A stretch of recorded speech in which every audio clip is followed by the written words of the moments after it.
Tank Cave. It was February 27th, 2011, and the limestone plains of Mount Gambier, Australia, shimmered under a summer sun. Below the quiet surface of Tank Cave, a maze-like system of over 7 kilometers of flooded tunnels, Agnes Maloka, just 29 years old, was ready for another dive. She was no stranger to danger, an experienced cave diver, explorer, and filmmaker. She had helped map these very tunnels. But even for her, Tank Cave was unforgiving. Agnes was diving with a partner. The plan was simple: penetrate a known section, collect data, and return. Early on, everything was smooth.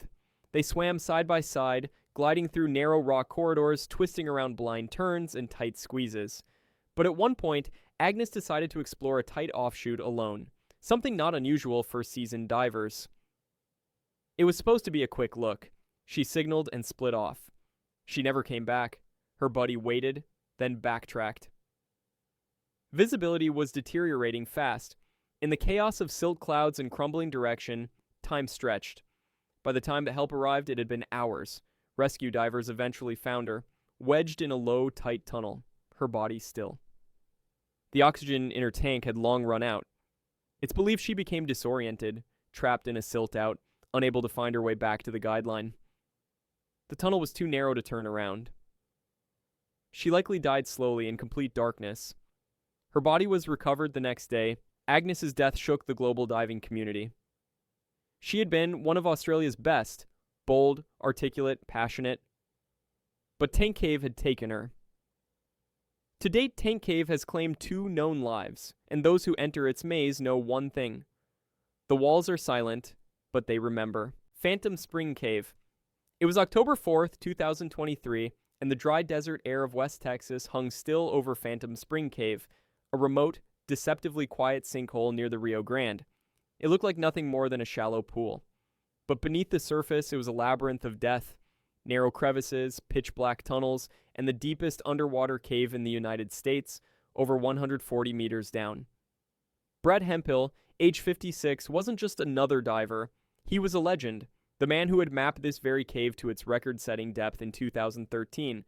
This return dive was meant to go even deeper, to install a permanent guideline and document unexplored territory.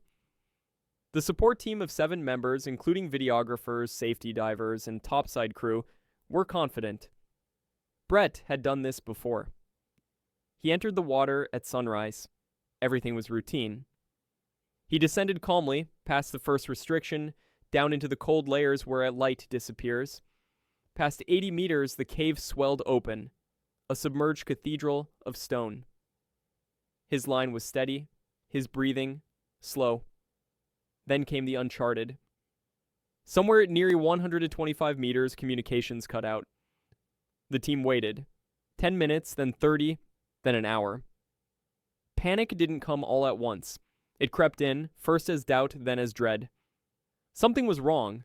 A safety diver prepared to descend, but stopped at 80 meters. Too risky. They called off the dive.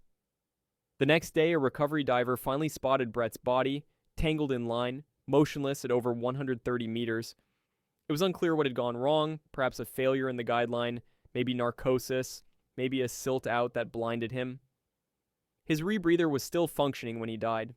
Because of the depth, his body could not be recovered immediately. It remained in the cave for 7 days, slowly surrendering to pressure and time. Cold water slowed the decay, but decomposition had begun.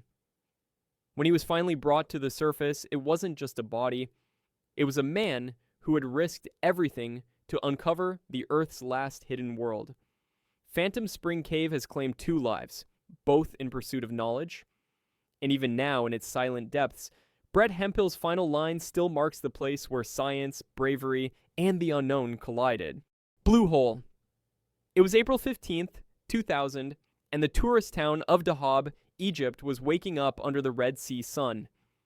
On its eastern shore lies the infamous Blue Hole, a perfectly round abyss plunging over 100 meters deep, with a narrow underwater tunnel called the Arch that tempts divers with its eerie beauty. Yuri Lipsky, a 22-year-old diving instructor from Israel, strapped on his gear, mounted his helmet camera, and descended, alone. The goal: to film himself passing through the arch, a feat dangerous even for technical divers with specialized training. Yuri wasn't properly equipped. He had a single tank and no backup systems, but he was determined. As he sank past 30 meters, then 40, the nitrogen began to work on his brain. Euphoria. Confusion. But he kept going. His camera kept rolling. At 50 meters, his breathing quickened. He tried to level out, but gravity was winning. His flippers thrashed. His body turned sideways. Then, panic. He tried to inflate his BCD. Nothing. He reached for the guideline. There was none. His hands clawed at nothing. His breathing grew louder, faster. He screamed. The camera caught every second. At 91.5 meters, Yuri hit the seabed. Disoriented and frantic, he struggled for over a minute before going still. His body was recovered the next day.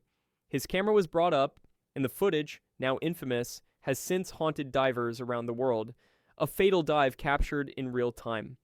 The blue hole is beautiful, but it has earned its nickname, the Diver's Cemetery. Over 150 divers are believed to have died there.